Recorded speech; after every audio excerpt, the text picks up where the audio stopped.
COA originally was started with, it was called the Phyllis Wheatley COA. There are not many things in this country that are named in memory and in honor of African Americans, and so I'm very proud to have that name associated with the YWCA. She talked about inequality and she talked about justice. So let's fast forward, 1911, Arsenio Williams. It was she and another group of women. They basically petitioned the National Y and said, hey, we need some place for girls of color. We need a YWCA here in St. Louis.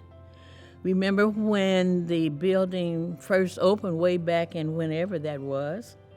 It was a residence for transient women, a place where women from outside of the big city were trusted to come and live while they found work. Then the children came, and then we had to have the Committee on Administration to administer the fun stuff for the children, the summer school, the swimming stuff, all the good stuff that children like. You had to have somebody to plan that, because remember, we were segregated, and our lives were separate from the lives of the other women of the Y. But the Y meant a lot to the community, because like I said, that's where people could meet. It was good for exercising mentally and physically, so we were always present. They had rules and regulations, of course, that you had to follow as being on different boards, but a lot of people did not leave the boards because they were needed.